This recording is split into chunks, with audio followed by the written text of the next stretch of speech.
independent in thoughts and punk rock in life. It's the Chad Benson Show. There is another major caravan forming right now in Honduras. And so far, we're trying to break it up. But so far, it's bigger than anything we've seen. Bigger than anything we've seen. It might be Godzilla, but the Central American version. It is, we're day 20. It's not getting any closer to being fixed. We got the Mueller stuff swirling around. I've just never seen so much chaos and insanity in the way that it's covered, in the things that are going on, and the way people treat each other when it comes to this president, whether you're working to either work with the president or fight against the president. He actually talked about that and what's going on with the Democratic Party today. They've been taken over by a group of young people who, frankly, in some cases I've been watching, I actually think they're crazy. I've been watching. They're nuts. They're crazy. They're idealistic. Some of them are younger and they want to live in a utopia where everybody gets a free unicorn and we all, I understand, but they're not crazy. Some of their ideas are. It's just, look, we're not getting anywhere. And all the while this is going on, I want you guys to understand something. All the while this is happening, we have a massive problem with debt in this country that is 10 times more of a crisis than this is. Now, when the Republicans, they're standing behind Trump, when they sit there and they say, we need this, we need that, we need this, this is where we are. And then the Democrats come out and say it's all crisis and it's all manufactured. It's not. Let's be honest for 1 second when it comes to Trump and this. He has been out there, right, singing from the hills this over and over and over and over and over again. So it's not like this should come as a shock. The crisis came in 87, but it came as a drip and not a flood. And here we are again. He's heading down to McAllen today. And, one of the stations out there, KURV, carries my show. And I will tell you this. I've been down there. I've been to the Rio Grande. I've seen the big fence they have there. And they've shown me giant stacks of ladders. There's a lot of things that they asked. They said, hey, look, you know what? One of the things that we need is we need boats. We need certain things out here, especially in the Rio Grande. If you don't know how big the Rio Grande is, let's just say this. If you're a halfway decent athlete with an arm, you could play catch across it. It's not that big. And it was a trip because we rode with them. We were on people's properties in the backyard. We'd see people up across the way. They have spotters up there with all kinds of cell phones looking around because it is a game. It is. And it's a cat and mouse game. Nothing is going to get done anytime soon because neither side really wants to get this done in the way that Trump does. You almost have three sides fighting right now. You have the Democrats who are out there with it's horrible, it's immoral, it's bad, it's all of these things. This guy's evil and he's xenophobic and he's a Ku Klux Klan leader and all the things that they say. You've got the Republicans over there where I think there's some, people out there who are like, look, we need to get this thing sorted out, right? This isn't a good situation. Let's reopen the government and deal with it. This is not the way to deal with it. No shutdown is good, and it hasn't accomplished anything, which is why we need to reopen the government, which is why I have and will continue to vote to keep to reopen our government and to keep it open. These are very, very important debates on issues like immigration and border security and DACA, but we can't hold our federal employees hostage. No, that's a Republican right there, by the way. That's Brian Fitzpatrick. That's a Republican. So you've got the Republicans, and then you have Trump. And if you follow any of the stuff that's been going on with Trump for, since he jumped into this thing, coming down the escalator at Trump Towers while he wears the uniform of the Republicans, the reality is he's doing his own thing. He's doing his own thing, and he's going to continue to do so. So you have three parties. This isn't even two parties who are willing to compromise, and maybe they're going to have some give and takes, and somebody may not get all they want here or even some of what they want in the way that they want it.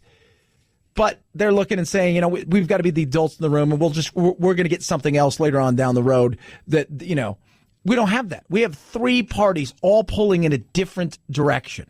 I think people want the government to be open and to function, and they want bipartisan compromise. That's what the overwhelming majority of people in my district and the overwhelming majority of people in this country want. It's just like any relationship in our lives. We never get everything we want 100% of the time, whether it be personal relationships, business, financial. Government should be no different. Congress should be no different.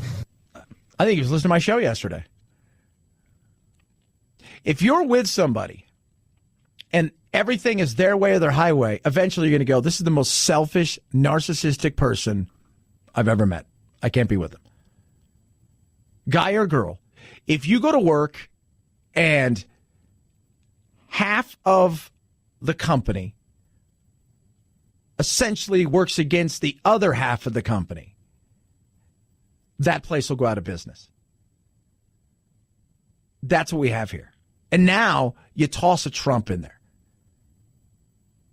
So you've got the head of the company who wants to do things his way, who kind of sides over here, but even if they don't, he's still going to do his own thing. And then you've got this side of the company that has enough power to stop the rest of it. So what do we have? Triangle of stupidity and ridiculousness. Debt, it's out there. It's massive. Deficit, huge.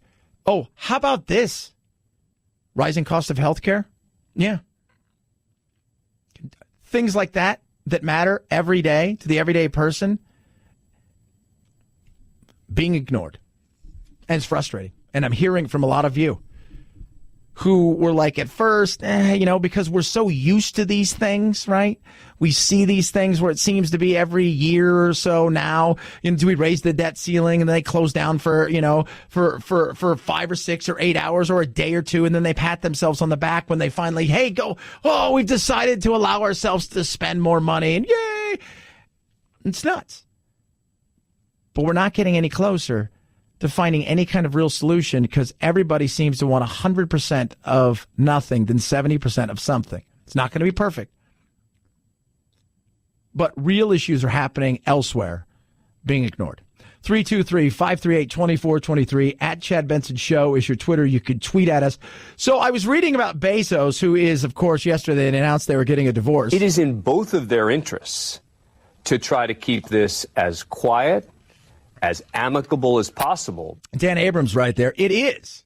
And everybody wants to know, okay, well, what's it going to be like? Because he's worth about 140, 150 billion. And the reality is Washington State, community property. They've been married for 25 years. He started Amazon I think they were married for several years before he even started Amazon. So she has been a huge player in this, even though he's the face and most people wouldn't even recognize her. This is going to be one of the biggest ticket divorces ever. Yeah. And from what I'm understanding and from is that, first of all, have you seen her his side piece, producer Phil? As a matter of fact, yeah. I have. Yes. Apparently, he's got himself a little something, and she is the wife of a big Hollywood mogul, and apparently he is, and she is. Hello. But very interesting. But I think that the way it's going to work is they're essentially going to just own the company together and stuff. I don't think she wants to, because she doesn't want to hurt the company, because that hurts her. But I was like, there's got to be something more. They can't just be like, we've grown apart. No. He's like, man, I'm worth all this money. Hello. Oh, my Lord. 323-538-2423 at Chad Benson Show is your Twitter. You can tweet at us. Love hearing from you. That is a lot of money. I think she's going to get $66 billion is what I was hearing. billion. 6,600. That's all we had in cash.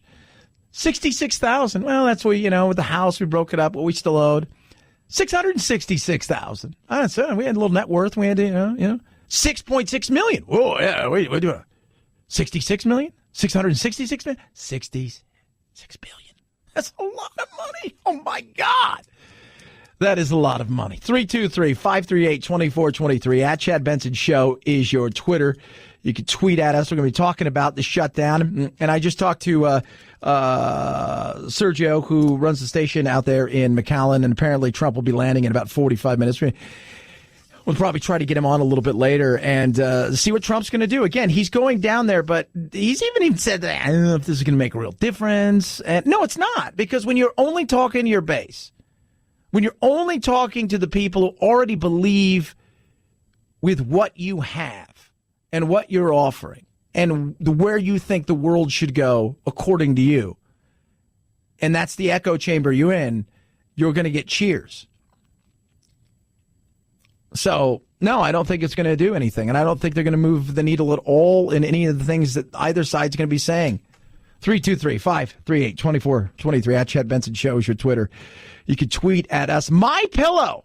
Sleep better at night. So the night before last, I ended up, because of Trump's speech and everything, and ended up staying in a hotel because I had to get extra early and do a bunch of shows and stuff yesterday. So I did not get a good night's sleep because I didn't have my Go Anywhere pillow. I got home last night, and there was my Pillow, and I was out like a light. Out like a light. Better for your blood pressure when you get more sleep. Better for your productivity when you get more sleep. Better for your health all around, including your weight. If you go and look at weight loss and stuff like that, when you're tired, and the more tired you are, you consume more calories. Get a great night's sleep. Do it with My Pillow. 100% machine washable, dryable, made in the USA, backed by a 10-year warranty. Right now, you get a BOGO. You buy one, you get one free. So 2 premium pillows for the price of one. Call 800-944-4975 or go to mypillow.com. Use promo code Benson. Many of you last night did not sleep well. You got 20 pillows on your bed. You don't get comfortable. Try My Pillow. You will not be disappointed. Go to mypillow.com. Mypillow.com. Promo code Benson, or call 800-944-4975 or mypillow.com. Promo code Benson. At Chad Benson Show's your Twitter. ChadBenson. It's the Chad Benson Show.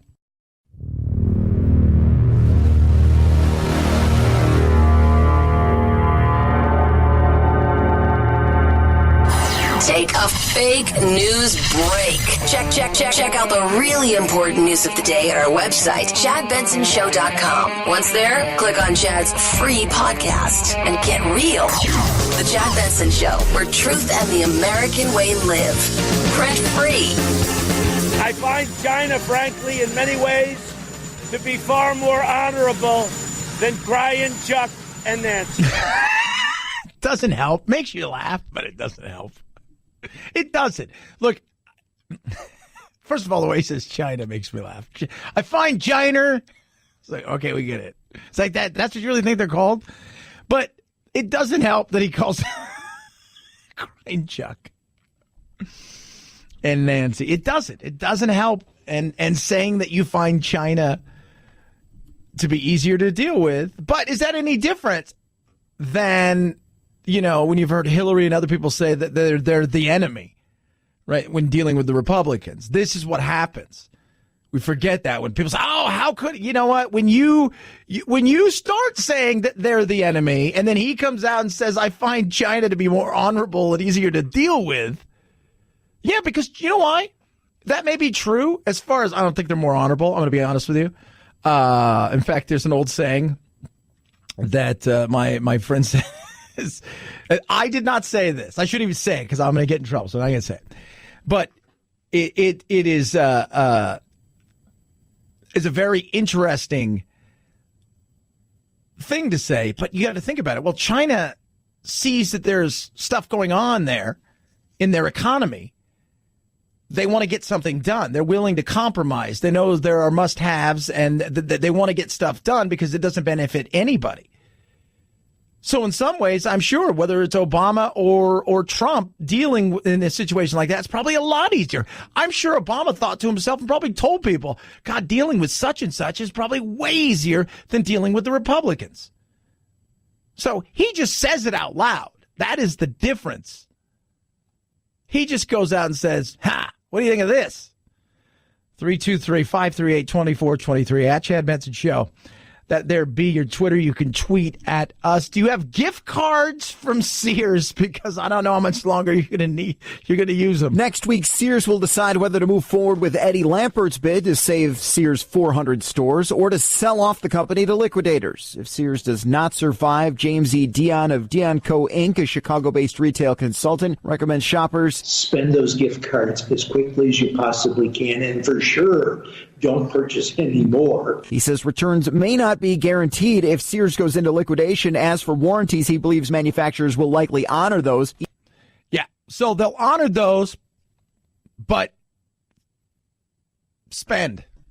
If you got a Sears gift card, if you've got anything from Sears, spend.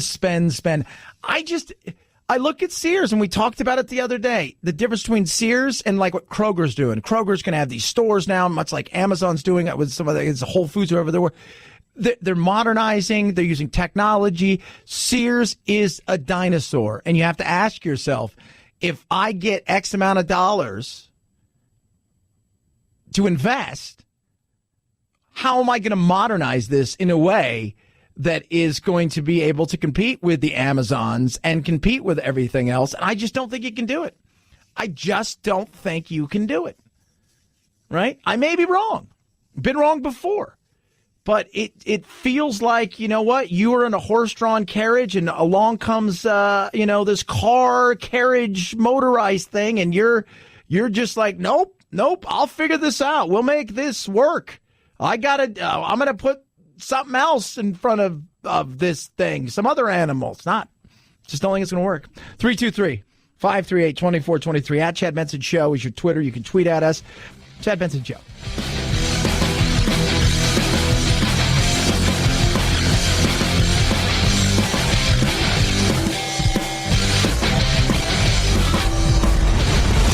The Chad Benson Show.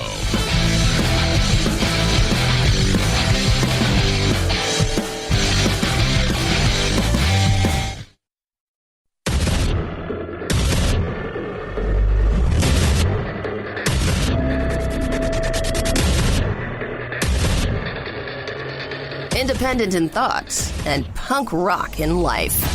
It's the Chad Benson Show. Michael Cohen accepted an invitation from House Democrats to testify before the Oversight and Government Reform Committee. The committee's investigating payments made during the 2016 campaign to silence women who alleged past affairs with Trump. The president has denied the affairs, but Cohen has implicated his former boss in the payments to Stormy Daniels and Karen McDougal. He told ABC News Trump directed him. He was very concerned about how this would affect the election. Cohen is scheduled to testify February 7th, a month before he reports to federal prison. Trump, how do you feel about that? And I'm not worried about it at all, no. Are you sure you're not? And I'm not worried about it at all, no. Are you positive you're not worried about it? Because I feel like you should be worried about it. And I'm not worried about it at all, no. All right, there you go then. Apparently he's not worried about it. Hanging out in McAllen, Texas today, which I don't even think he really wanted to go down there. I think at some point in time it sounded like a good idea. Right? And then after the other night and the way that things went and that neither side really seemed to do anything, and the fact that they're in this he said, she said, I offered, you offered, we offered, he didn't offer. You know who sounds totally sad? Like super sad? Listen to Lindsey Graham. I have never been more depressed about moving forward than right now. I just don't see a pathway forward. Somebody's got to, get some energy to fix this.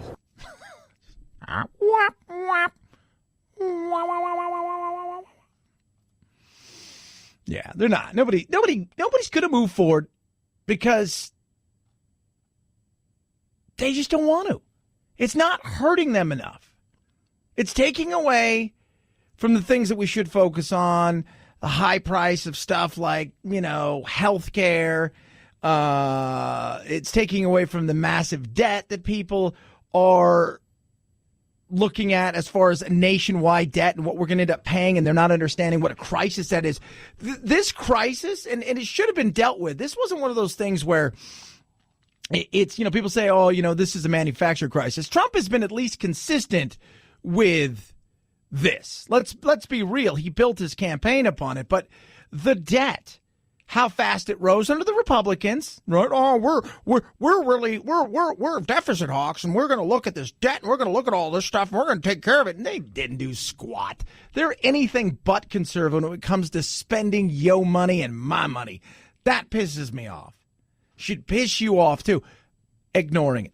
The real issue, it's massive. I read a great piece today that 1 in 5 millennials feel they will never get out of debt when it comes to just their student loans.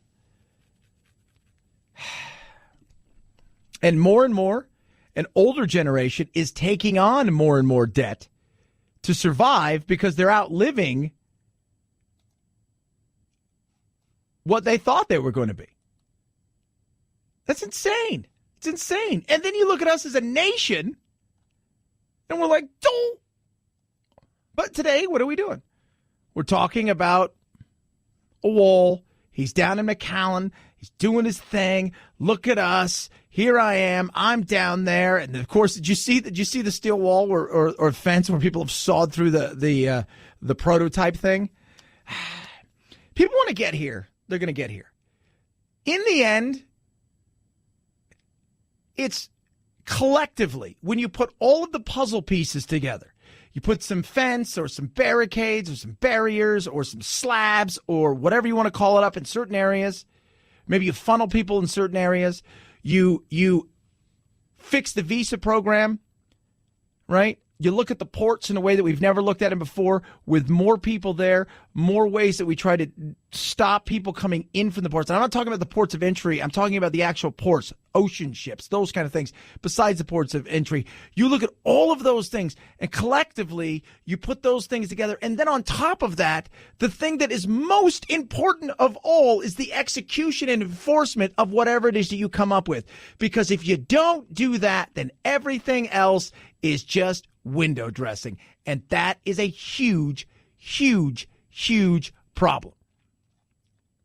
Because if you come up with something and you say, we're going to do the thing with the wall, and we're going to do this, that, and the other, people still continue to come here. They find new inventive ways to get around the wall, over the wall, under wall, fly over. They have a trebuchet and they shoot themselves over there. They come through the ports of entry. They do all of these things. And you don't enforce them when you catch it, and you don't do the things you're supposed to do, and you ignore it, then what? It's a joke. It's a joke. And when you have sanctuary states and sanctuary cities that are saying, come here, come here. Gavin Newsom, de Blasio. Did you see under the 660,000 people in New York City that are part of the program there, because they're opening up? And remember, here's the perfect thing. The Democrats said, oh, well, all these benefits, that's only for citizens and residents, not going to be for anybody. Now it's anybody. And more than half the people that are getting these programs are people that are here illegally, undocumented, illegal aliens, whatever you want to call them, wandering nomads with hearts of gold, whatever makes you feel politically fantastic. It's frustrating. It is frustrating. But this is what we've got. 323-538-2423. At Chad Benson Show is your Twitter. You can tweet at me. Love hearing from you. Oh, my God. So tomorrow, Phil is going to go on a trip. You're going to go on a cruise. Is this correct, producer Phil, Captain Phil? That is correct, sir. Be prepared. The CDC says 277 people fell ill on the Oasis of the Seas, a 16-deck passenger cruise ship owned by Royal Caribbean. That number includes 11 members of the ship's crew. The ship was on its way to Jamaica when the outbreak occurred. It did dock there, but is now returning to Port Canaveral, Florida. As Royal Caribbean says, they believe it's best to get passengers home early than to have them worry about their health. The CDC said in a statement it will assist in the investigation of the outbreak and monitor the company's response. I've been on a few cruises. In fact, I think I might take one later on this year, just take the kids and just have some fun, But getting the poopers on a cruise just has to be awful. How was your cruise? It was pretty crappy. I've always, because I'm so weird in the way that I'm not super social like that in the cruise thing. I just want, a couple times I've been on a cruise, I don't want to do anything. I want to relax, take some naps, sit out by myself, those kind of things. And just, I picture myself that being on a cruise where everybody gets the norovirus and it's just me wandering the decks aimlessly by myself. How was your cruise, Chad? It was awesome. There was nobody around. It was just hanging out. People are 323-538-2423. At Chad Benson Show is your Twitter. Here's my thing. You go on a cruise. I mean, you save up. You spend your money. You get sick. It happens, right? It happens. But you don't get your money back. And your vacation is awful. That would be horrible. And we just came back from our little mini hiatus, and I was down for about 4 days, 3-4 days, where I was just out for the count. I'm like, every year I take some time off, and the first thing that happens is I get sick. 323-538-2423 at Chad Benson Show is your Twitter. You can tweet at me.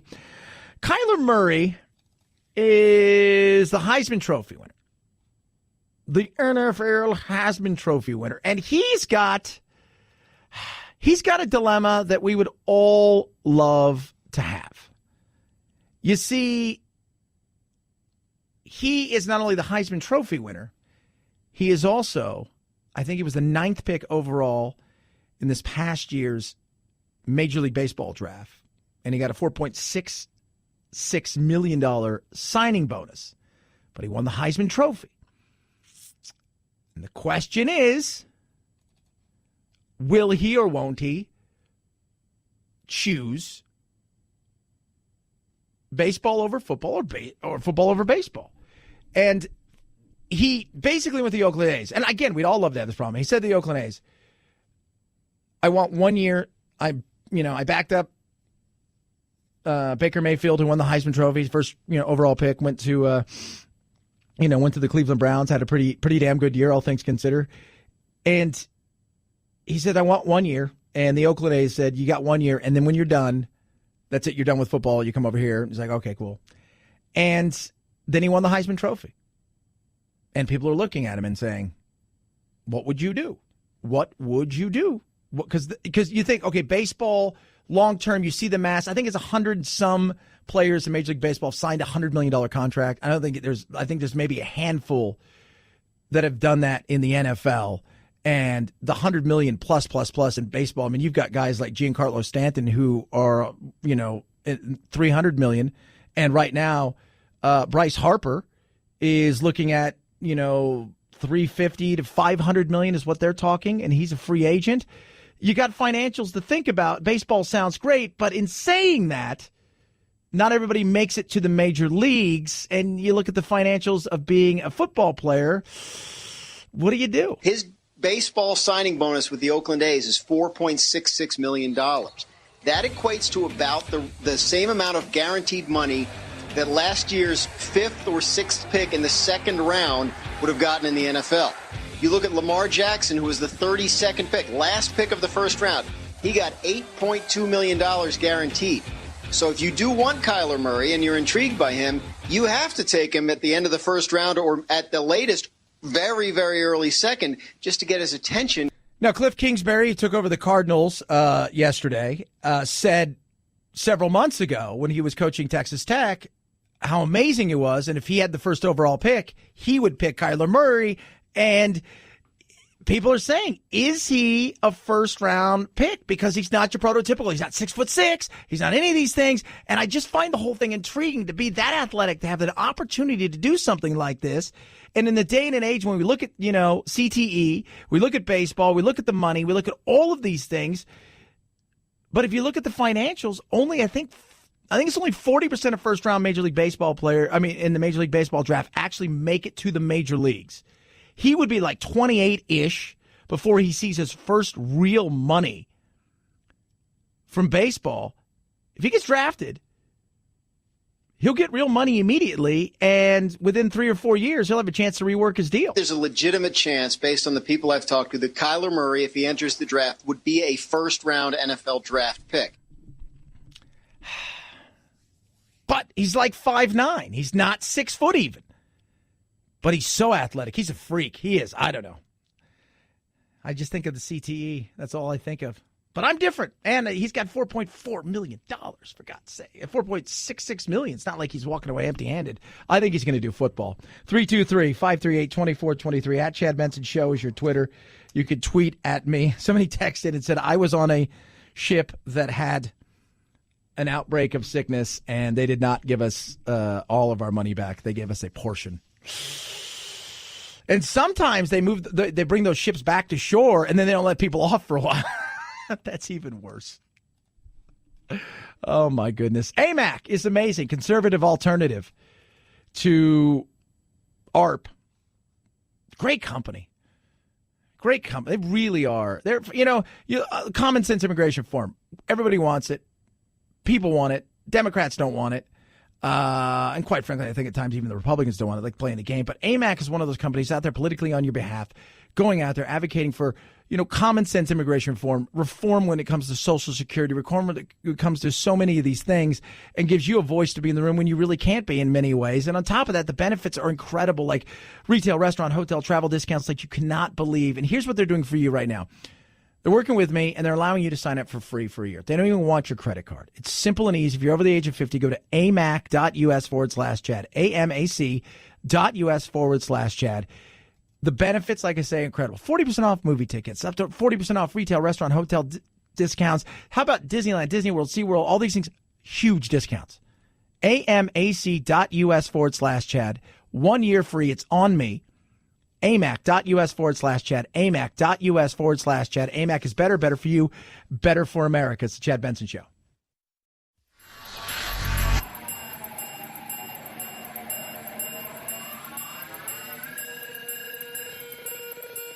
Set Chad straight. Text the show, 323-538-2423. That's 323-538-CHAD.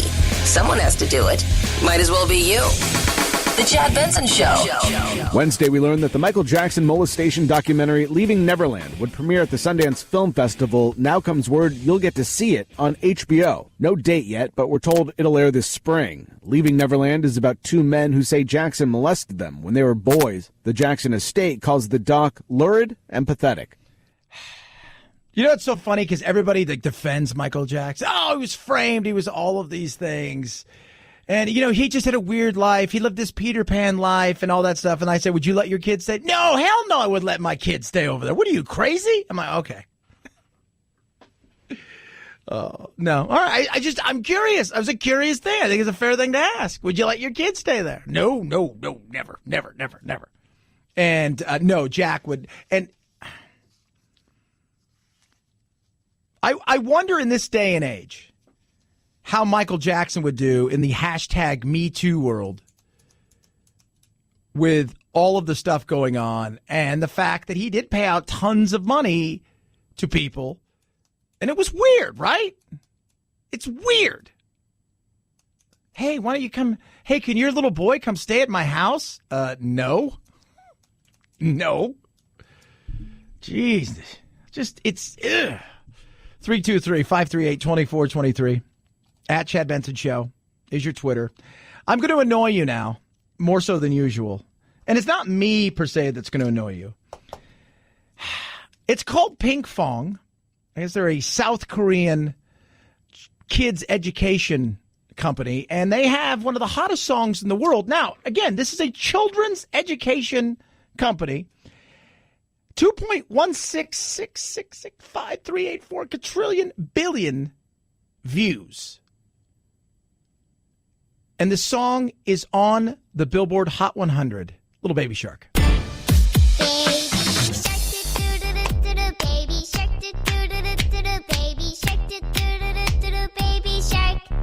Mommy shark doo doo doo doo doo. Mommy shark doo doo doo doo doo. Mommy shark doo doo doo doo doo. Mommy shark. Daddy shark doo doo doo doo doo. Oh, and here's the thing. You're going to be so annoyed because it's so catchy. It's going to be in your brain all day. I sang it twice walking through the lobby here, and two of the sales assistants were like, it's stuck in my head. Yeah, it is. Let's go hunt. 323-538-2423 at Chad Benson Show's your Twitter. Do. Pink Fog, 38 on the Hot Billboard 100. Baby Shark, baby, doing the hits. The Chad Benson Show.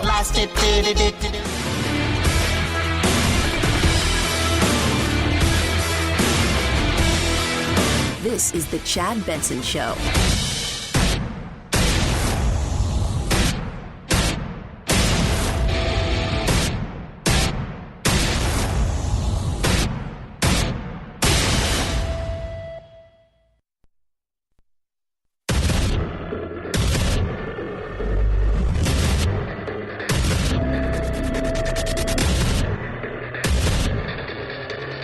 Independent in thoughts and punk rock in life. It's the Chad Benson Show.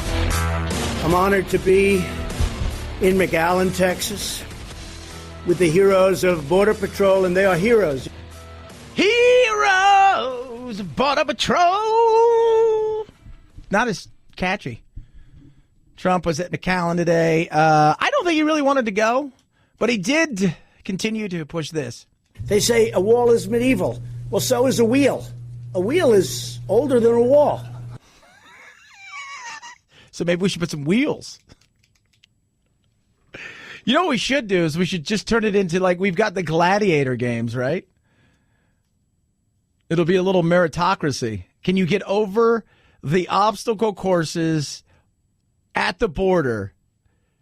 If you do, depending on what time you do it in, you get, if you do it in record time, maybe you get citizenship immediately.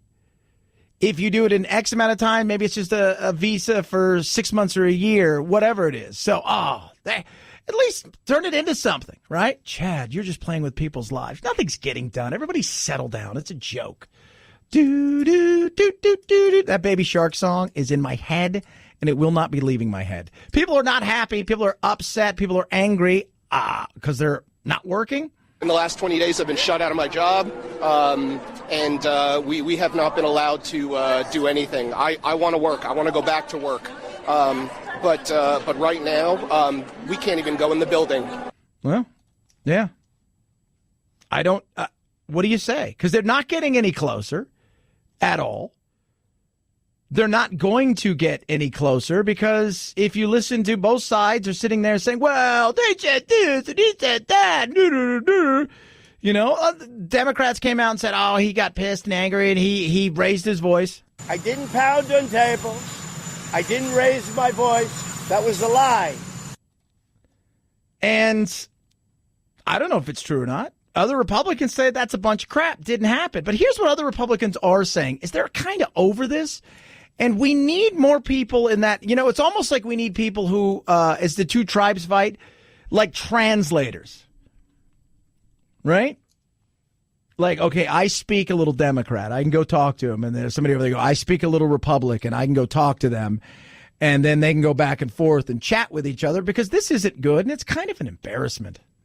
No shutdown is good, and it hasn't accomplished anything, which is why we need to reopen the government, which is why I have and will continue to vote to keep to reopen our government and to keep it open, These are very, very important debates on issues like immigration and border security and DACA, but we can't hold our federal employees hostage. No, that's a Republican right there. Brian Fitzpatrick, Pennsylvania.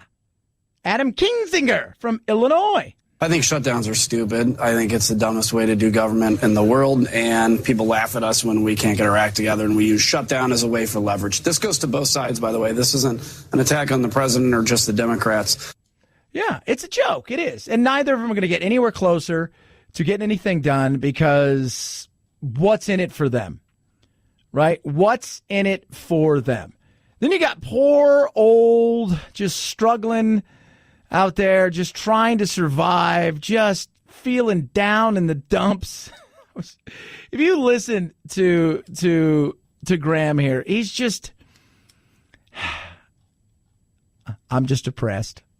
I just love, I'm just depressed. I just don't think this is going to get any better. No, it's not. Why should it?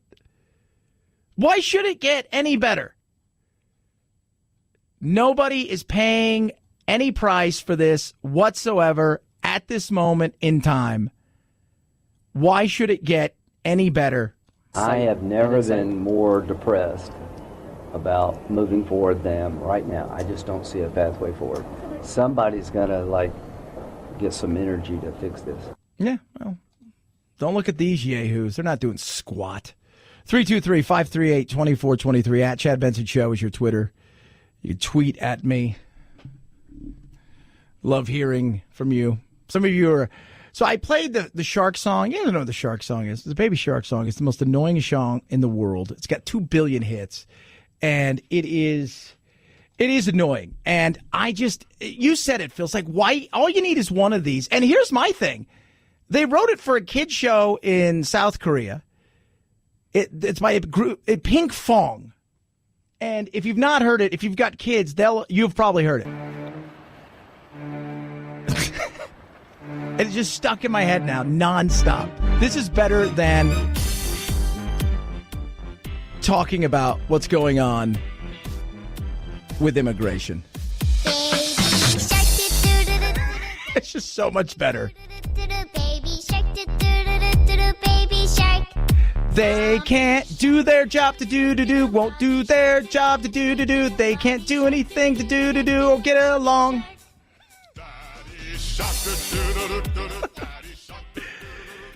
Oh, several people text me and say, that song is stuck in my head. My kids play it. Yeah, and it's on the Billboard Top 100. Just need one hit. Just need one hit. That's all you need. You don't need 50 hits. You need a hit. We're working on it. We're really, really working on it. So this Michael Cohen character apparently is going to be heading over to Congress on February 7th doing a little talkie-talkie. Michael Cohen accepted an invitation from House Democrats to testify before the Oversight and Government Reform Committee. The committee's investigating payments made during the 2016 campaign to silence women who alleged past affairs with Trump. The president has denied the affairs, but Cohen has implicated his former boss in the payments to Stormy Daniels and Karen McDougal. He told ABC News Trump directed him. He was very concerned about how this would affect the election. Cohen is scheduled to testify February 7th, a month before he reports to federal prison. That'll be interesting, right? That'll be a little bit interesting. Because he's going to get some, the Republicans are going to ask him some questions, and Trump, deny the affair. You shut up. This is one of those things where people say you lie, because you lie. You had the affairs. You paid women. You had the affairs. You did. You did. You paid. You had the affairs. It is what it is. But what are we going to learn from this, right? That's my thing. What are we learning from this? The Manafort stuff? All right, you know what? I can, he's going to go. They're going to look deeper and deeper and, why they pay all this money to this oligarch for data and information when it comes to polling and things like that. All right, I'll listen. Again, I want to see the end of whatever it is that this thing is. I'll listen. But this is salaciousness right here. 323-538-2423 At Chad Benson Show is your Twitter. We're learning more about, and they're saying today that the Bezos divorce thing, because stuff is coming out about the divorce. How big will it be? This is going to be one of the biggest ticket divorces ever. Oh, it's going to be the biggest. Remember, Mackenzie Bezos has been with Jeff for 25 years. She was with Jeff before he even made his first $1 million that had nothing to do. I think they worked at the same investment firm that had nothing to do with Amazon. So Washington State, community property, all of that stuff. He's worth about 140 to 160 billion, depending on the day, which means she's worth 140, 160, depending on the day. They're going to have to split it up. Now, they're going to try to keep it quiet. And, you know, you're like, okay, well, wonder why they're getting divorced. And then the National Enquirer and other places have come out that he has been, how should we say this? He has a side piece, if you will. And she also has her own story, because her name is Lauren Sanchez. I remember she used to be, I think she was a news anchor or a weather meteorologist person. But her husband, because I believe she's still married, is a guy that's a bigwig in Hollywood.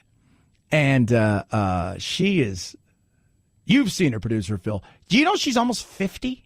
I'm not all of her, but most of her. Wow. Yeah, right. Like, ugh. So, she's been in Fight Club and the Fantastic Four and a few others. She was in So You Think You Can Dance. No, I don't think I can dance. I know I can dance. And now it's like splashed all over the Enquirer, and everybody's like, oh, Trump's getting back at Bezos. And it's a lot of money, man. That is a ton of money. Ton of money. But I have a feeling what she's going to do is she's going to not want to opt out of the company. She's going to want to keep. What if he says, you know what, give me 60 or 70 billion, or give me all the cash and the houses and you can keep Amazon. I don't want to do this anymore. He keeps saying all the time, too, yeah, Amazon's going to go bankrupt one day. It's going to falter.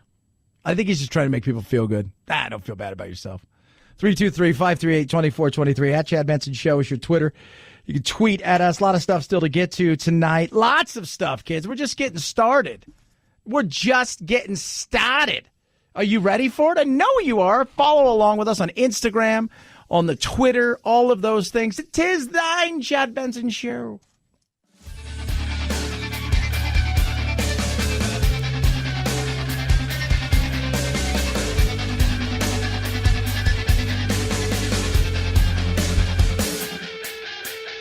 Welcome to the Alt Middle, where solutions live and ignorance dies. The Chad Benson Show.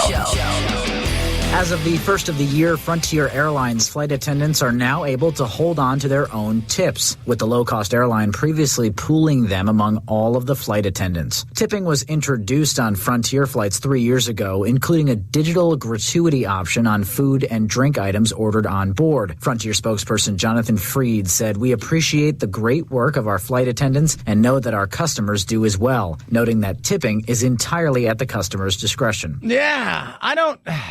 No,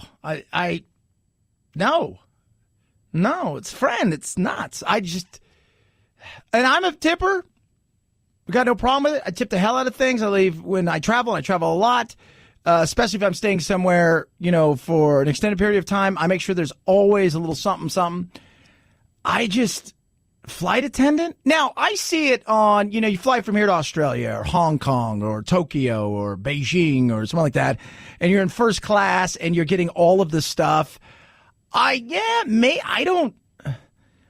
you're going from, Cedar Rapids to Omaha. No. Now, the pilot, it's a different story, because it's like, do you need anything? I just want to make sure we get there. How about this? You land. Maybe I got $20 in my pocket, cash. Maybe I don't. But you'll find out on the other side. However, the practice is opposed by the Association of Flight Attendants International. The organization, which represents 50,000 flight attendants from 20 airlines, suggests its contract negotiations have been leaked by the option to tip. Aside from that, the association argues that tips should not affect flight attendants' duty of ensuring passenger safety. Yeah, he said duty. It's weird, right? Because what do you even tip them? Is it based on whether or not they brought you peanuts or how they did on when they do the safety thing, right? Like, because I love watching them do the safety thing just because I love to see people who are so annoyed to have to do something. All right, here, and then they pull out the seat. If you don't know how to use a seat belt, you probably shouldn't be on the plane. You should probably be somewhere else. Don't know how to operate the seatbelt. But I don't know how you do that. The fact that they're even thinking about tipping. I didn't even know that you could tip. And it's weird because you can tip at a lot of fast food restaurants. You can tip. Nobody ever does. My grandma, she was, the later part of her life, she and my grandfather, very well-to-do. They did okay for themselves. My grandma used to love to give my grandfather's money away, so we used to always joke about. And she would tip at places like that. She'd go get like an iced tea. She's like, "Do you want something to drink?" And then she would like hand them like $100 bill. And of course, later on we found out she wasn't really doing very well mentally. And she was like, "You could keep it." And it was like, "Really?" I was like, "Well, Grandma, how about me? Huh? How about a little something for me?"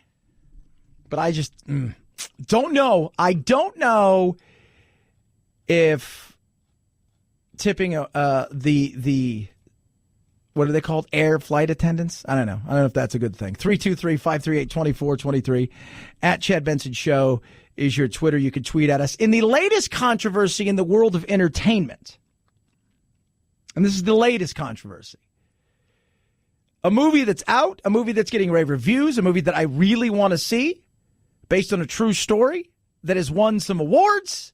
Well, as usual, things start to go well. People go, "Hey, let's go back into people's past and find out if they've done something wrong so we can expose it now to make sure that we go after them." Green Book director Peter Farrelly apologizing after a story from more than 20 years ago resurfaced in which he talks about exposing himself to Cameron Diaz and others on the set of There's Something About Mary, which he also directed. In the Newsweek article from 1998, Diaz seems to find the flashing funny.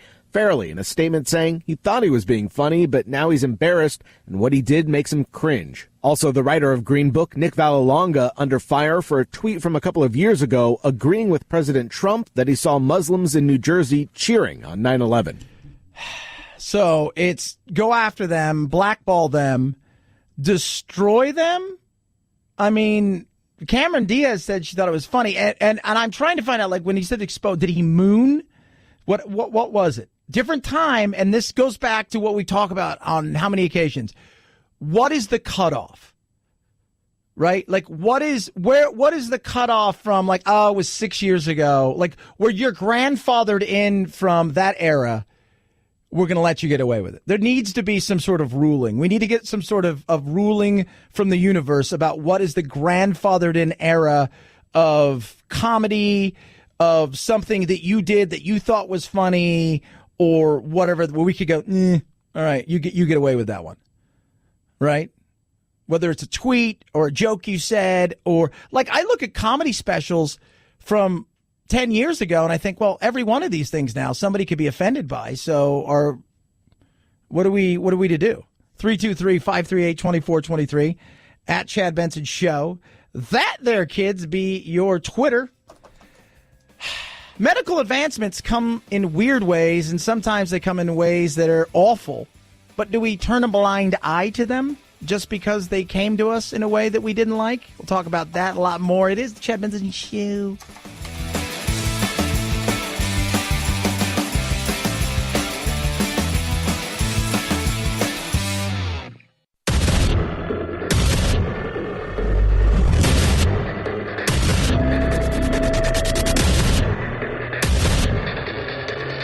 Independent in thoughts and punk rock in life. It's the Chad Benson Show.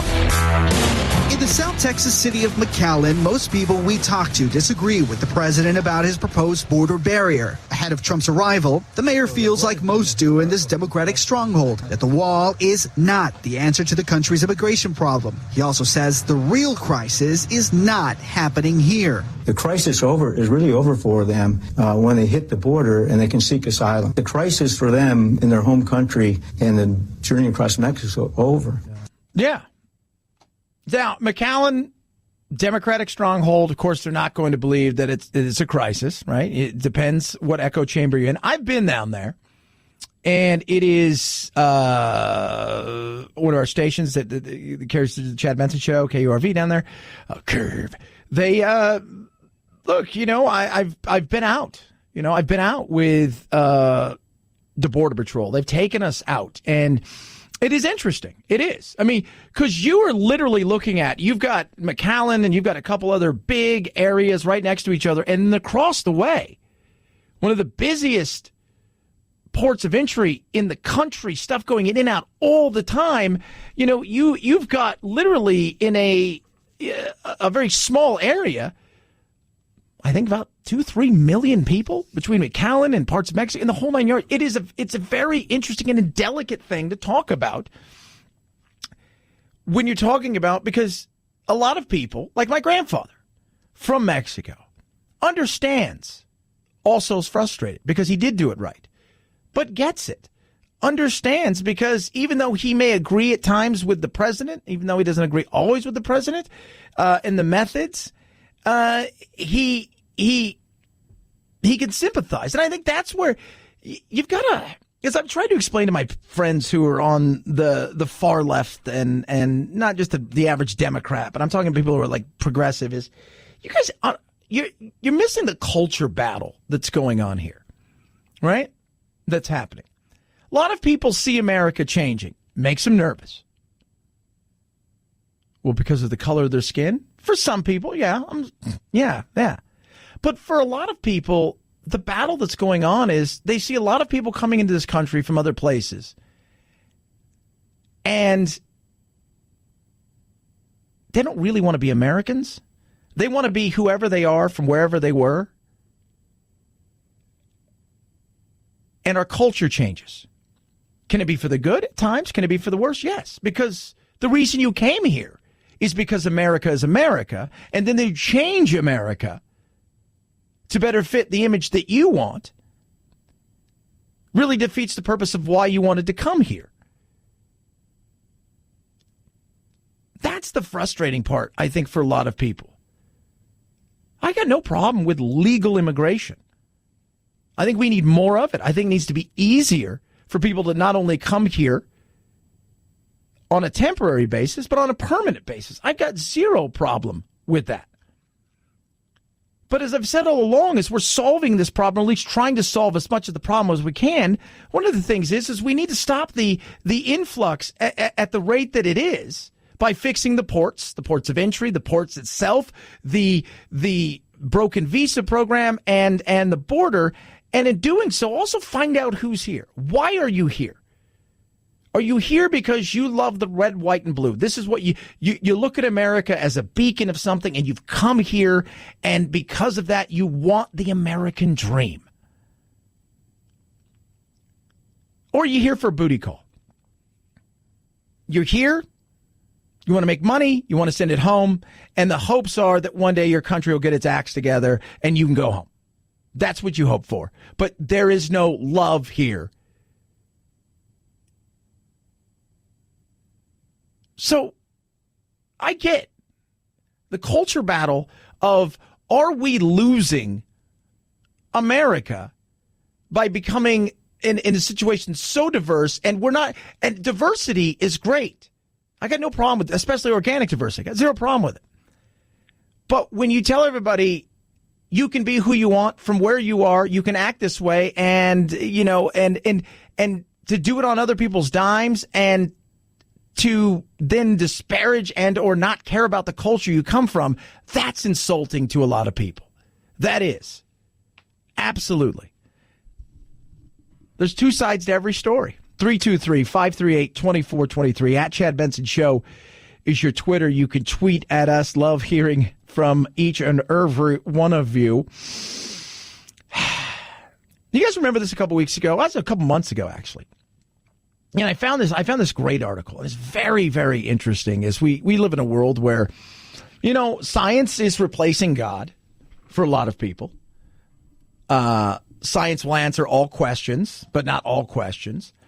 And then you've got the ethics of science that goes with it, and how much, do you play God? Do you police yourself? Do you do all of these? There's this thing, and designer babies are like, they've already, can we get a baby with blonde hair? Can you get I read an article today that gingers are in demand. I'm a ginger. They're in demand. People want, and that's part of the designer baby. And then somebody took it a step further. A Chinese scientist took it a step further.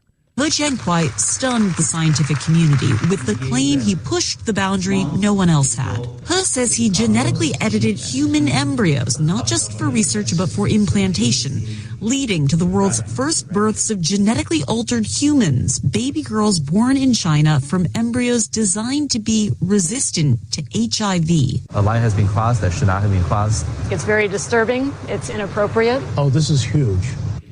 And you hear that. Oh, it's disturbing. It's horrible. It's inappropriate. But you know what happens when you push the boundaries? Everybody says that. Two things happen. First, there's somebody out there that says, we should have been first. And then they're pissed. And then they're going to do everything they can to tear apart that scientist's work to see if it's real. And if the data he has supports the things that he's claiming or she's claiming. Secondly, you get the people out there that's like, you know what? We need to be responsible with this. This is playing God. This is pushing things too far. And then the reality sets in. It was, oh, well, he did it. Well, we might as well do it. Might as well.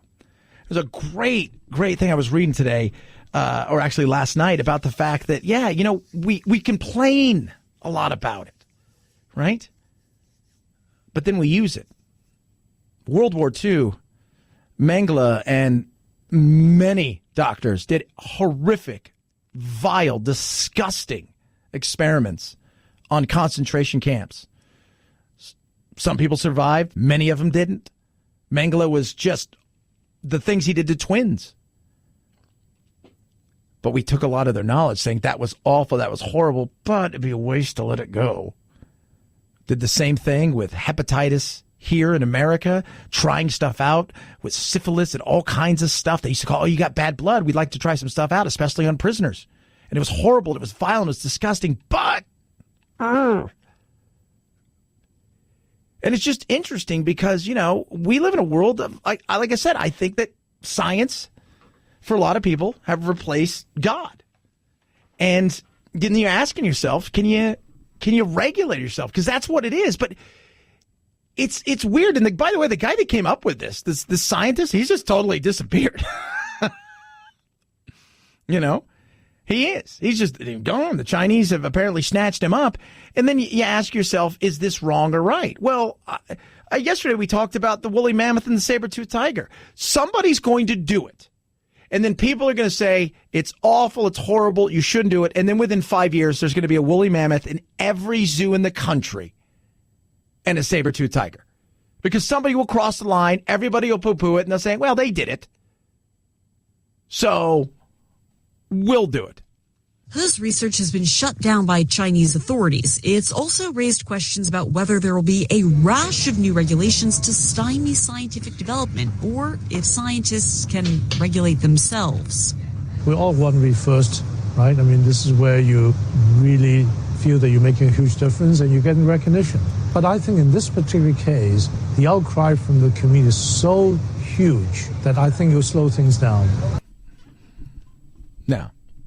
It's not going to slow it down like people think, because people will want to push the boundaries, right? People will want to push the boundary. I mean, look at politics and what we've done and where we've come in the last 20 years. The things that we say to each other, the way that we treat each other. Hence the reason why you have to almost be the loudest, wildest, crazy, say the most outlandish things in the room, even to get noticed anymore. People always want to push boundaries. They will always want to do that. And science is no different. They're going to push boundaries left, right, and center. Whether it's AI, whether it's science and designer babies, designer human beings, bringing back things that have been extinct, stuff like that, it's going to happen. And everybody will poo-poo it, and they'll scream, and they'll yell, and they'll say all kinds of things. But at the same time, they'll go, well, did we get anything out of it that we might use? Right? Because that's what it is. Look at World War II. Look what happened. For all the horrific things, for all the awful things that those doctors and eventually the scientists that were part of stuff building these wars, let's remember these war machines. Let's remember, what did they instruct when everything was falling apart and the Germans were done? What did they instruct the Americans to do that were in Germany? Get all of their scientists. Then you had NASA. Werner von Braun. 323-538-2423. At Chad Benson Show is your Twitter. You can tweet at us. Hey, speaking of science, this is really interesting. And I find this to be, I've said the opioid crisis, one of the big ways we're going to slow it down is how are we going to treat pain? Pain management will be huge. And they're working on a new machine now. Because what do they always ask you when you go in? What is your pain from scale 1 to 10? Right? Is it a 6? Is it an 8? And now they're working on a thing where they can actually have an almost like, it looks like a phone thing, go up to your eye, and that will register your pain, which will help then in prescribing and the way that they treat pain, which I think is really interesting to be able to see in what your pain and what you think your pain is. And what your eyes, apparently your eyes are the window to your soul and to pain. 323-538-2423. At Chad Benson Show. That there be ye Twitter. Blink is great. So easy to set up. So if you got, home security, everybody's got their thing. Well, what about this? What about that? Blink is all you need. Blink is all you need. And I love the fact that, you know what, the way they talk about it, the people that I've talked to have used it and said, look, when do you want to know when somebody's in your home? When they're in your home or when they're trying to get in your home and casing the joint? And that's what Blink does for you. Plus, it's so easy to set up. That, to me, is a win. They got motion-activated outdoor and indoor cameras, right? They're wire-free, win-win-win, set up in minutes, run on 2 AA batteries for up to 2 years, and if you're like me and you've got critters at home and you're traveling and you're not always there, they got a live feed option so you can check out your home and check out your pets, which is incredible. And it's easy to do right from the Blink smartphone app. No contracts, no subscriptions, totally affordable. Blink works with Alexa. It's smart. It's new knowledge. It's great. Blink camera systems make incredible gifts. They're a brilliant way to monitor your package deliveries and to protect the things you love the most, your family, your house, yourself. Visit blinkprotect.com/Benson, blinkprotect.com/Benson, blinkprotect.com/Benson. Blink is an Amazon company. At Chad Benson Show is your Twitter, ChadBenson. It's the Chad Benson Show.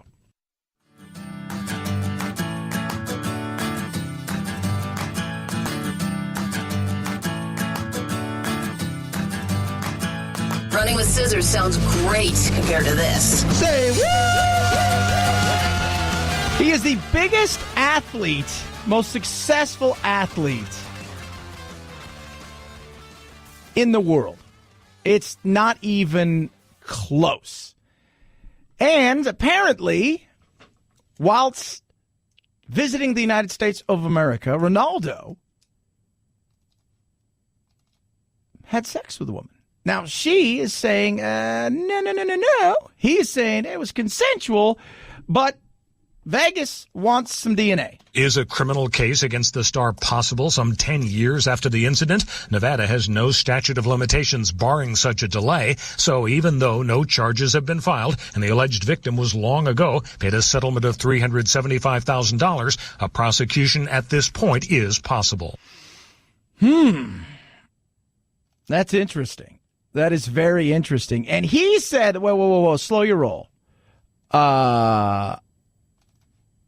We grooved, but It was consensual. On the one hand, because the soccer star admits there was a sexual encounter, saying it was consensual, the presence of his DNA may not be a significant issue. But prosecutors in Nevada consider it important enough to use a warrant to compel Ronaldo to provide DNA evidence. Yeah, I want to see how that happens. Very interesting. Well, the thing is, he likes to come to the States, and there's always been the thought process that, like a lot of players who reach the end of their career, they have the opportunity to come here and they get paid big money. And some of them, whilst they're still, Beckham still had more than a few years left, I think, to play. It could have played, a big part in some European teams. They come here because, somebody says, hey, we're going to throw a ton of money at you. And for these stars now, the paycheck as far as the day-to-day earnings of what you're doing for your living, your trade, isn't as important as the brand itself. So it'll be very interesting to see if they can get him to comply with that. I don't know. Maybe they will. Maybe they won't. 323-538-2423 at Chad Benson Show is your Twitter. You can tweet at me. Dating is fun, right? Like, you like to date, and they've got all kinds of apps out there. How about an app where you can go on and the woman gets to contact you, some successful people on there, and then you get to chatting and both of you have something in common, hunting. She wasn't looking for a date with a judge when she started chatting on the dating app Bumble with a guy who shared her interest in hunting, but the guy was an Oklahoma game warden, and she told him she just bagged a big old buck, a big old deer outside of deer hunting season. With a bow, he asked? No. How about with a spotlight that made the deer freeze? Yes. Well, that's illegal, as is using a gun out of season. He asked for some pics. She sent them. Then he sent some fellow wardens to her home. She and her hunting partner now owe $2,400 in fines. Oh, it's gotta suck. No word if they're going to go out again, but I don't think so. 323-538-2423. Hipsters are apparently into hunting, according to the new, but they're only into hunting because it's a cool thing to do to kill your own meat.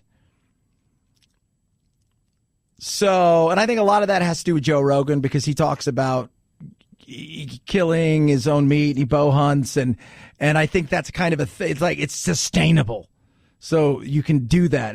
It's the way of saying, I'm not vegan because I like meat, but I kill my own meat, so it's okay. Now, here's my thing. What if I only like steak and hamburgers, and I don't want anything other than that? 323-538-2423 at Chad Benson Show is your Twitter. How'd you do? I'm a pretty good shot. They're not very fast. You can text the program, 323-538-2423. Follow us on the gram, baby. That's the Instagram to you out there, at Chad Benson Show. And you can also check us out on the old school thing called Facebook.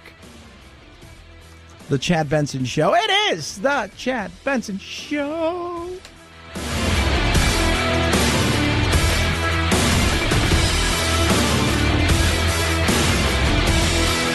This is the Chad Benson Show.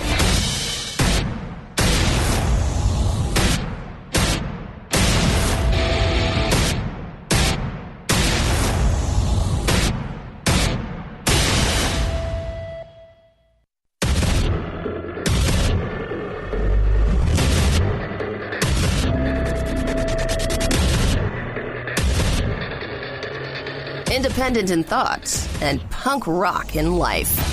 It's the Chad Benson Show.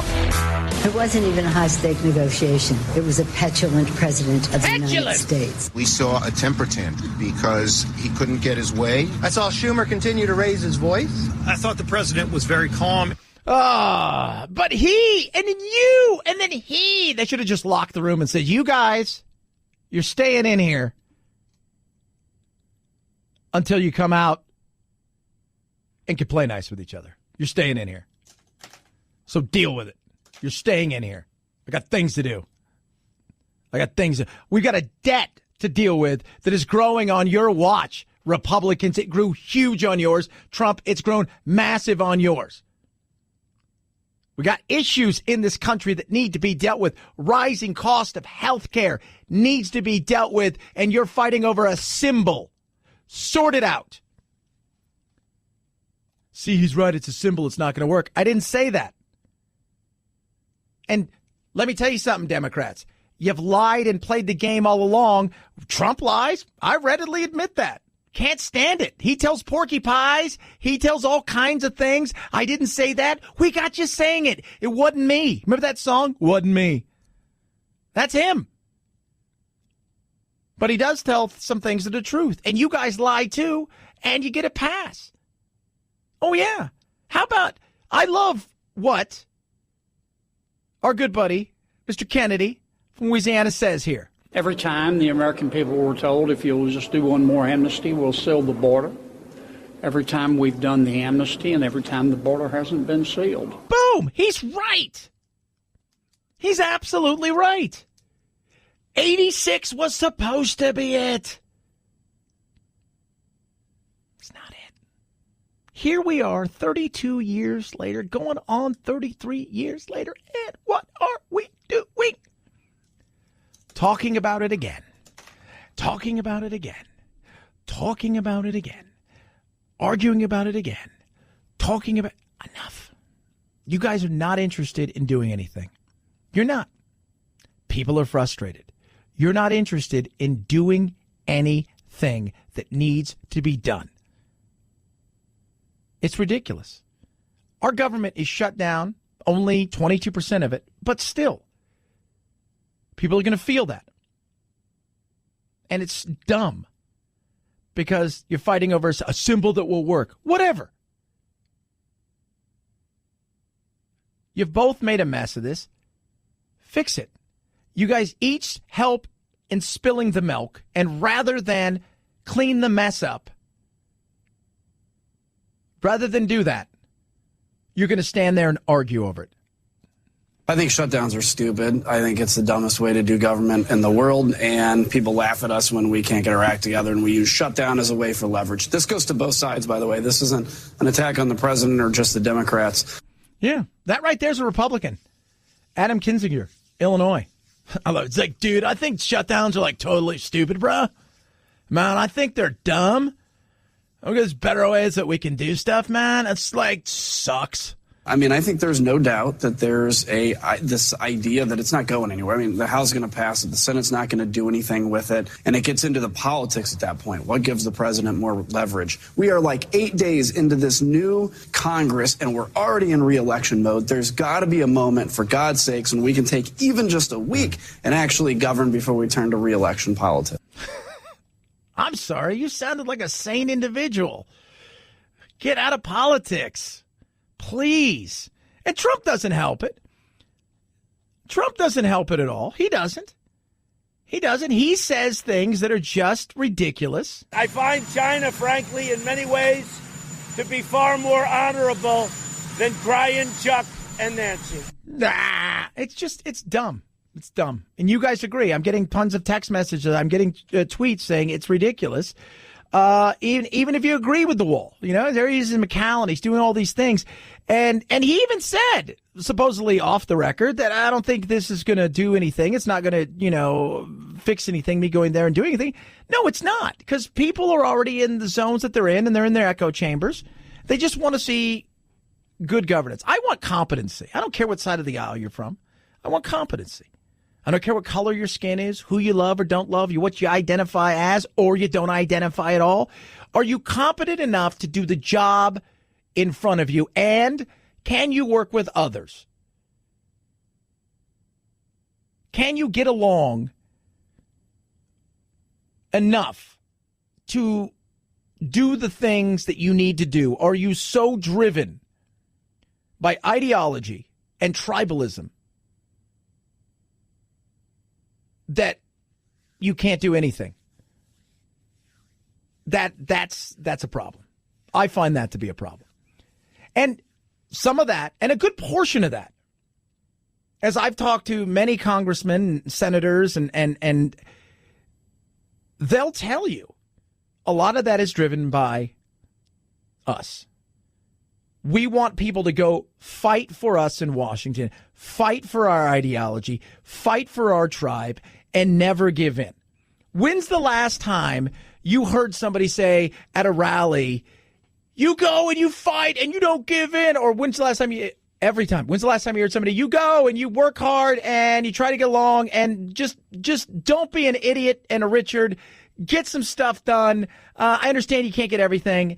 And, there. You don't. We hold these people's feet to the fire, and their expectations are 100% or nothing. It's no way to govern. It's no way to live your life. It's no way to be in a relationship. It's no way to own or run a business. It doesn't work that way. It doesn't. 323-538-2423 at Chad Benson Show.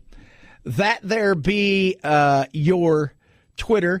Now, producer Phil, you're going on a little trip tomorrow. For those of you guys know, Phil's going to take himself a little vacation. I think this time tomorrow, your feet will be in the sand. What airline are you taking? I am flying Delta. You're flying Delta. Well, Frontier Airline has something for you. As of the first of the year, Frontier Airlines flight attendants are now able to hold on to their own tips, with the low-cost airline previously pooling them among all of the flight attendants. Tipping was introduced on Frontier flights 3 years ago, including a digital gratuity option on food and drink items ordered on board. Frontier spokesperson Jonathan Freed said, "We appreciate the great work of our flight attendants and know that our customers do as well," noting that tipping is entirely at the customer's discretion. How do you feel about that, Phil? Are you good with tipping? I don't know. I know, right? It's tough. It is a weird, now first class, because you're getting service. And if you've not been on Frontier, I've flown Frontier. It's like lawn chairs, and they strap you in. They're like, hey, we're probably going to make it. No, it's I joke, Frontier, relax, for God's sakes. I see if you get in first class, I see that. But it is a weird thing. You know what you should have is an app where you can rate your stewardess. This should be an app we put together, or your flight. Excuse me. I'm sorry. I'm not anti steward. I rate your flight attendant. Rate your flight attendant. Is this a way where they're saying, look, here's the deal. We'll put you up in a hotel. We'll give you a per diem. We're not going to pay you a salary. You can fly everywhere for free, but you're only working on tips. However, the practice is opposed by the Association of Flight Attendants International. The organization, which represents 50,000 flight attendants from 20 airlines, suggests its contract negotiations have been leaked by the option to tip. Aside from that, the association argues that tips should not affect flight attendants' duty of ensuring passenger safety. I don't know. I have no problem tipping. I tip all the time. I had no problem. Like when I go to a hotel and I leave my hotel, I'm like really OCD when it comes to my hotel. And even Jack and I make Jack as part of, I just think it's a habit thing, is because we stay in hotels a lot because we travel a lot. And I tell him, you make your bed, even though but somebody else is coming, you make your bed. And I always leave a little money behind. And depending on how long I stay, I leave it. But a flight attendant, I'm not sure I can do that. I'm not sure about that. You know who I will tip? The pilot for getting me there. All right. If she or he doesn't get me peanuts or whoever, or drinks or whatever, I'm okay as long as I go from point A to point B and I arrive at point B alive. That's a win for me. I'm like, victory! 323-538-2423. At Chad Benson Show is your Twitter. You can tweet at us. Check us out on Facebook as well. Car Shield. I do drive a lot too. I was telling Phil and producer Anthony, I was like, from Phoenix or Sacramento or wherever, it's a close flight to get to San Diego.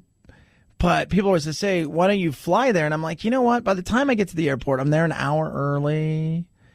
And then by the time it's like a 4-hour thing. And then I got to go to when I check out at even though it's only an hour and 20-minute flight, I get there and then I got to go, get a car and rent a car. I said, it's almost just easier for me to drive. So I drive a lot more. And I don't worry about my car because I got Car Shield. So if something goes wrong with my car, I'm like, Car Shield will take care of it. I have 24/7 roadside assistance. I have a rental car for free while my car's being fixed. And I get to choose the shop that my car gets to get fixed at. You can take it to the dealership. That's what's great about Car Shield. $2 billion. That's what their administrators have paid out. What are you waiting for? Cover yourself. Be smart about things. Save yourself thousands in future repairs. Get CarShield. I did it. You can do it too. Call 800-CAR-6100. Mention code Benson. You're going to save yourself 10% right there. That is 800-CAR-6100, code Benson, or go to carshield.com. Carshield.com. When you do, use my code Benson, B-E-N-S-O-N, carshield.com, code Benson. Save yourself 10%. A deductible may apply. At Chad Benson Show is your Twitter, CHADBENSON. It's the Chad Benson Show.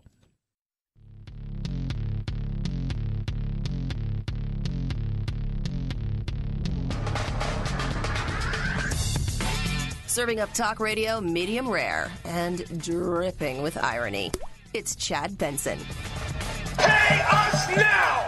Pay us now! Pay us now! Pay us now! Pay us now! DC rally today.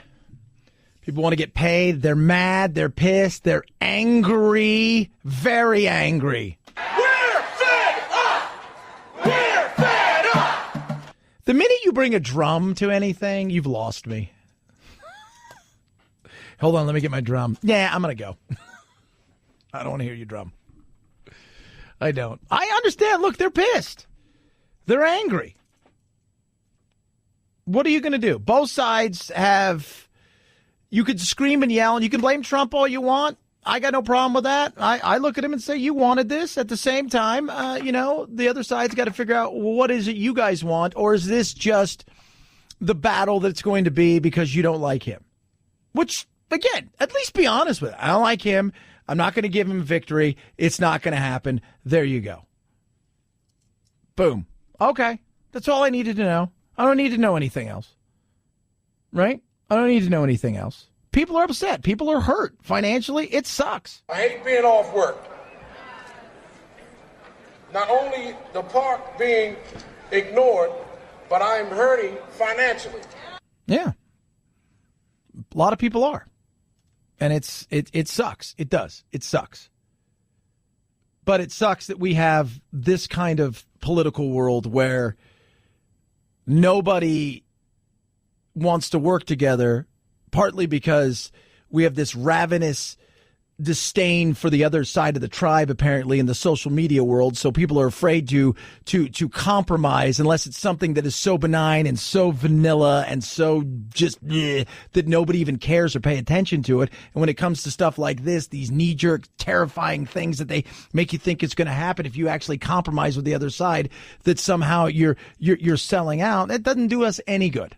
And it doesn't help us at all, and it hurts people, and it doesn't help the American taxpayer. It doesn't help the residents and the citizens of this country, and it sure in the hell doesn't help the worker. It doesn't. So do you remember the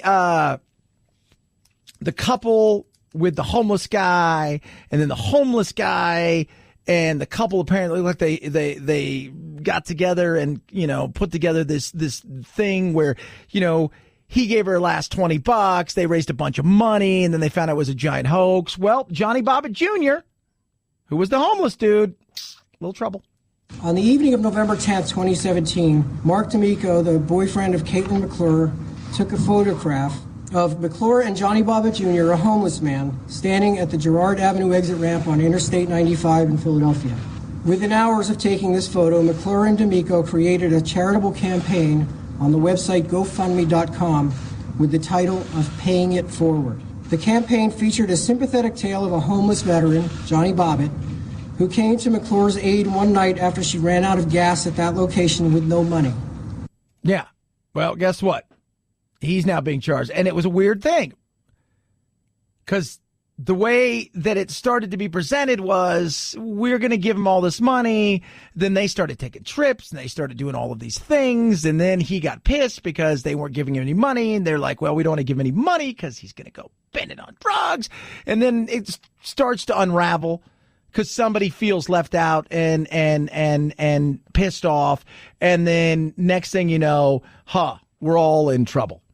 My office has charged Mark D'Amico, Caitlin McClure, and Johnny Bobbitt Jr.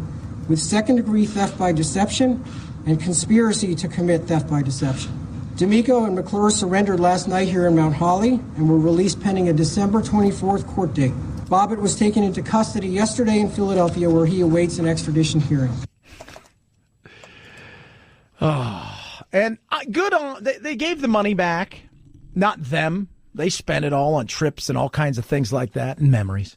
But the GoFundMe refunded people their money for being taken. And it's what happens, right? You think you're doing a nice thing, right? You're giving from your heart. And that's why I'm always skeptical.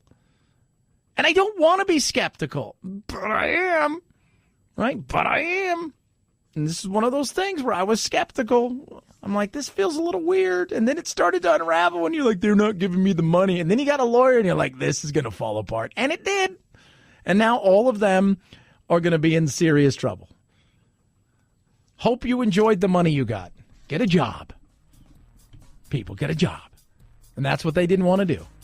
They wanted to get some free money, and they conspired with one another. 323-538-2423 at Chad Benson Show is your Twitter. You can tweet at us. Talk a little opioids, talk a little weed. Chad Benson Show.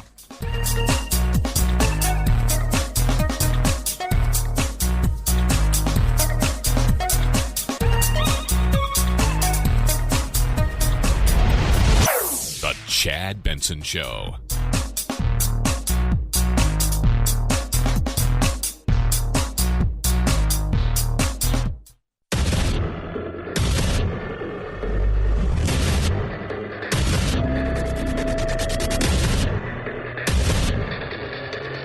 Independent in thoughts and punk rock in life. It's the Chad Benson Show. I haven't done it yet. I may do it. If this doesn't work out, probably I will do it. I would almost say definitely. Forey took off from McAllen today. He's gonna, in state of emergency, I may, but I'm not sure, but it's possible, but it couldn't be, but I'm not sure, but maybe, but I don't know, but it could be, but I might, but I won't. How about you guys just do your job and let us live our lives? How about that? How about apples that are those apples? Could you do it?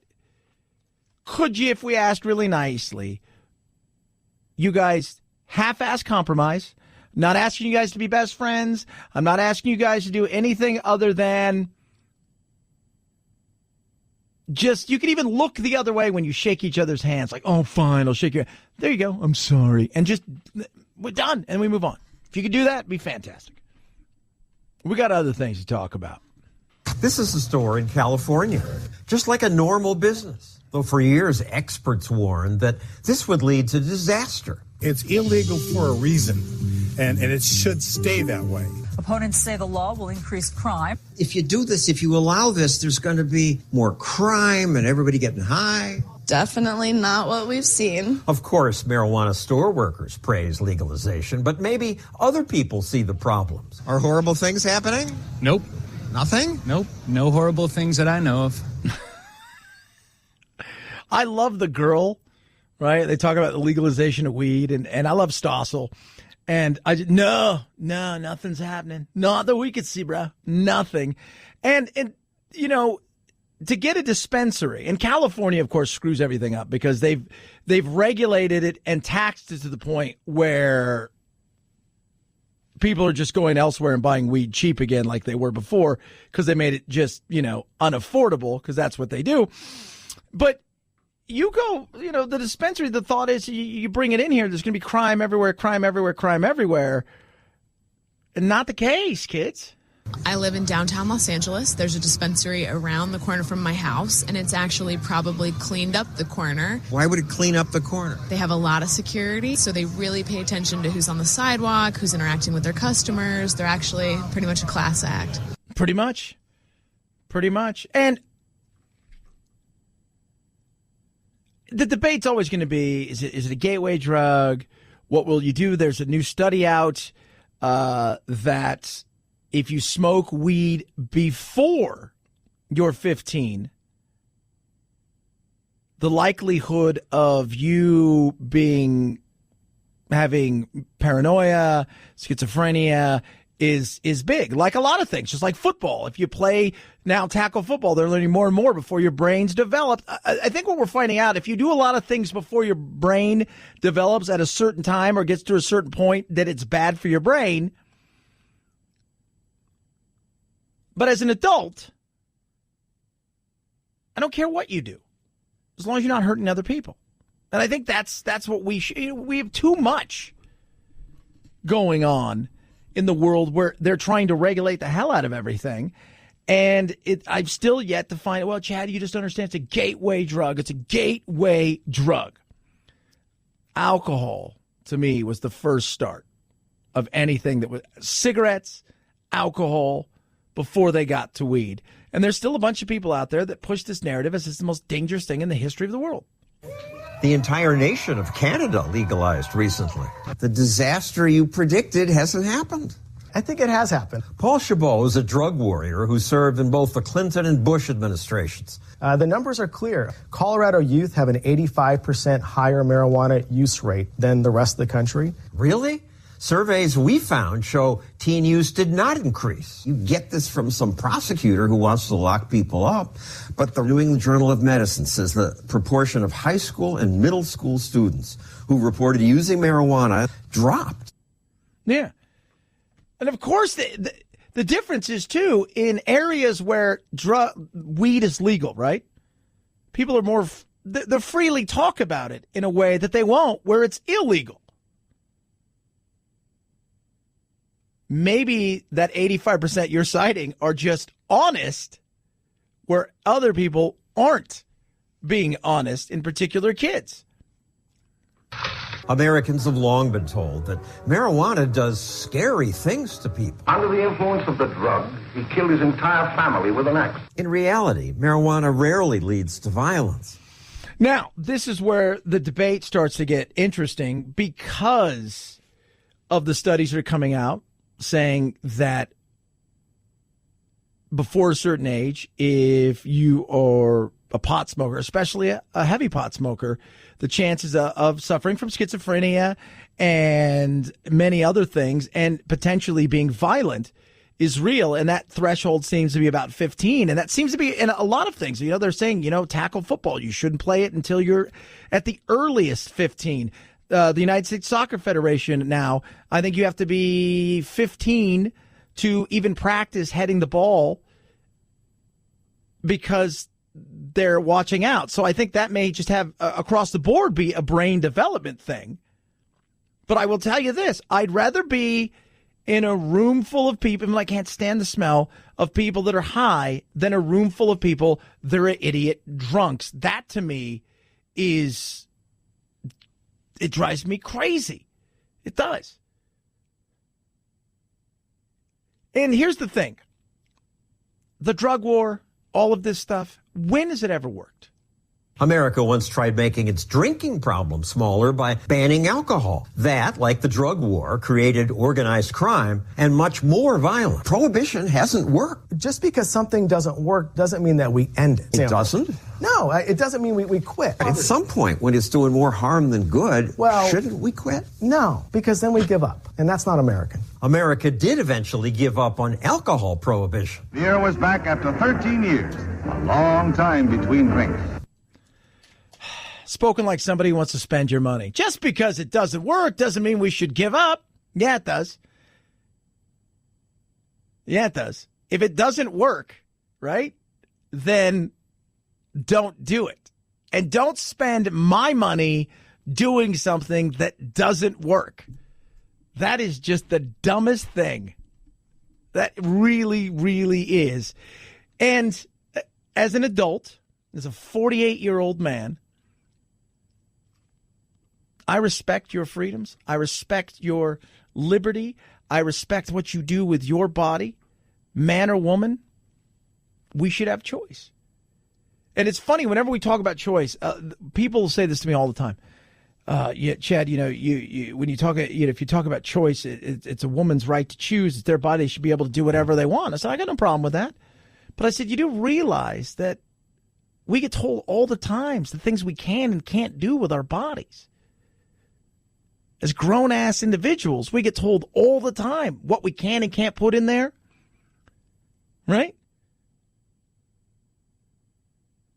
No, kind of a little bit. We do. We absolutely do.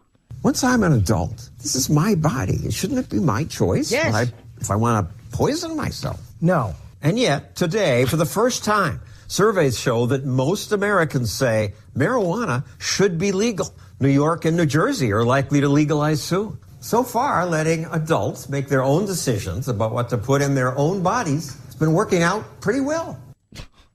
I love that. Shouldn't I be allowed to do anything I want? But no, you should not. I want to control everything about you. Oh, God, that drives me crazy. Enough. We've got real, marijuana is not something I sit there around and go, oh, it's going to be. My dad who died of a drug overdose, and it wasn't marijuana that killed him. He liked a little bit of the cocaine and a bunch of other things. I will tell you, it's insane. And we're talking about it, as this, marijuana is this horrible thing. When we have other issues that are very real when it comes to things that are totally legal. The opioid epidemic marches on, and the CDC says one demographic that's seen a dramatic increase in drug overdose deaths, women between the ages of 30 and 64. The agency says between 1999 and 2017, the rate of overdose deaths for women in that age group increased by 260%.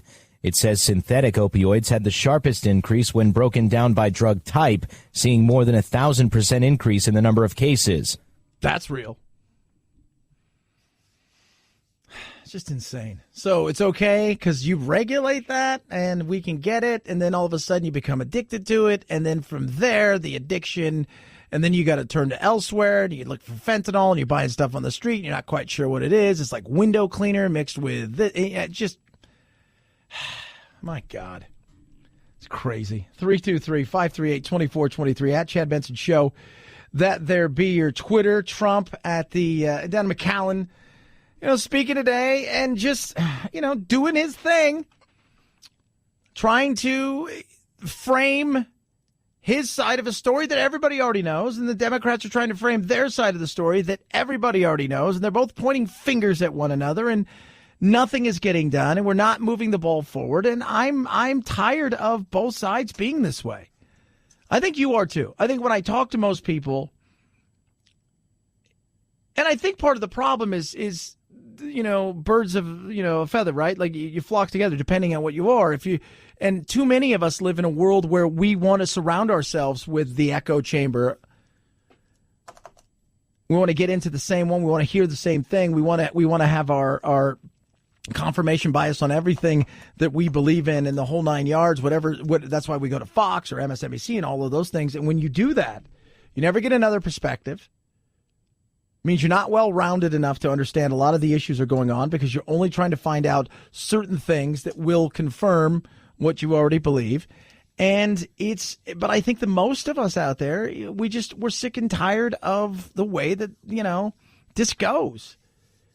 And it doesn't matter how often you say it. We're going to be talking about this for the umpteen weeks and months ahead as we head into 2020. And the people that pay attention to politics sporadically because they're living their lives, their voice isn't allowed as the people that live and die off this kind of crap. And who, for whatever reason, get to be the flea that wags the tail that wags the dog, and that dog is more worried about the flea right there, that singular flea, than anything else. And it's stupid. And that's where the frustration goes for all of us. And then we demand things from our politicians that they go in there and they do everything to get 100%. And if they can't, as long as they show they could fight for the 100% and they walk away with nothing, we're okay with that. That's just so stupid. 323-538-2423 at Chad Benson Show is your Twitter. You could tweet at us. MyPillow. Oh, I brought my MyPillow tonight. I'm in a hotel tonight, and I brought my MyPillow, and I will sleep like a baby. All the babies don't always sleep great, but when they do sleep, oh, it's great. I'll get a good 7-8 hours tonight. I like that. That used to be me in like 3 days. But with MyPillow now, I sleep incredible. 100% machine washable and dryable, made in the USA, backed by a 10-year warranty. And one thing I know, the days that I don't sleep well, right, like the other night, I didn't sleep well because I didn't have my MyPillow. I slept in a hotel. It was just, I was hungrier yesterday. Why? Because my body's exhausted and it needs the energy and it needs to fill up. And when you get a good night's sleep, you're not always craving food. You're not doing those kind of things. It's better for you when you get good sleep. Good for your blood pressure, good for all kinds of things. The health benefits are incredible. Buy one, get one free right now. Buy one, get one free. 2 premium pillows for the price of one. 800-944-4975 or mypillow.com. Use promo code Benson. That's mypillow.com. Promo code Benson or 800-944-4975. Remember, buy one premium pillow, get the second one free. mypillow.com. Promo code Benson. It's the Chad Benson Show.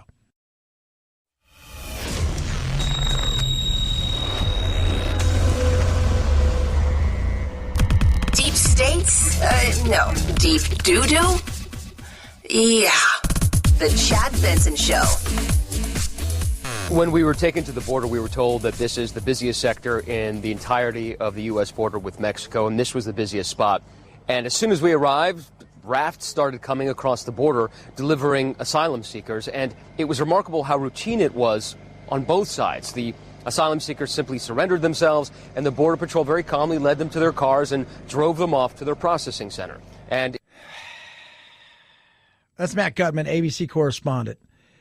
And remember, well, all this battle is going on about should there be a wall, shouldn't there be a wall? Is it a symbol? Trump's, went down to McAllen, Texas, and the speeches the other night, and you listen to him, and it's like you just said there, it's like just business, right? It's nothing personal, it's just business.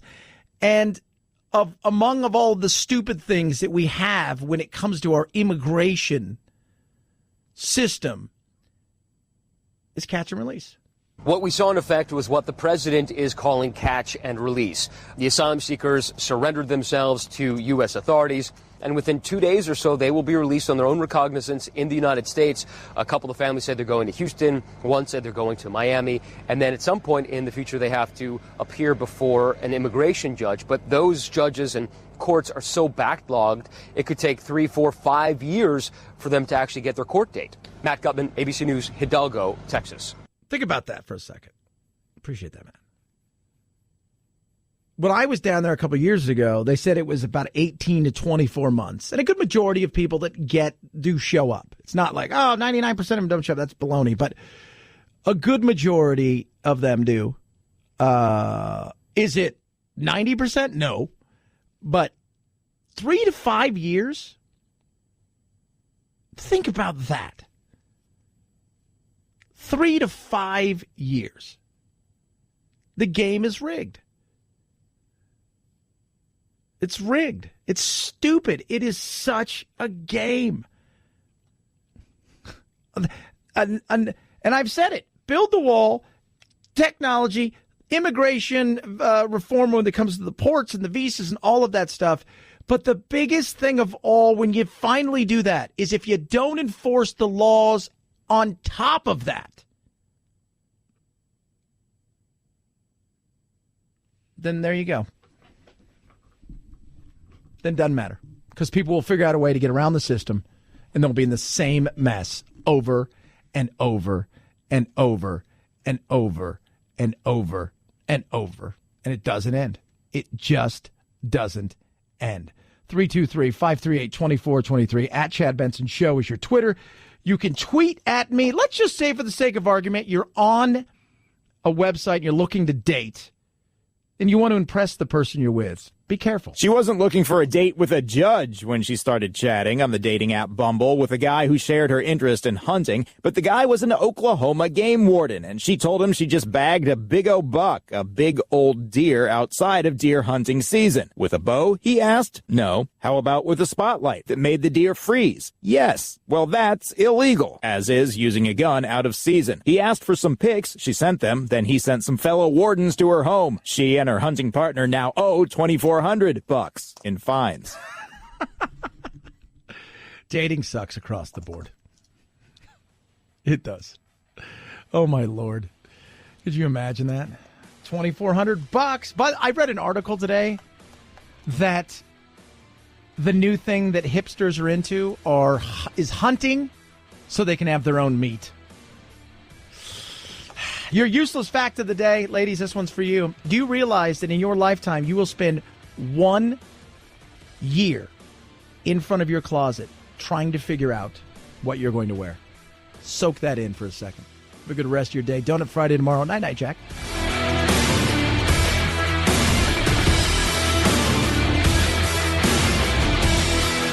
This is the Chad Benson Show.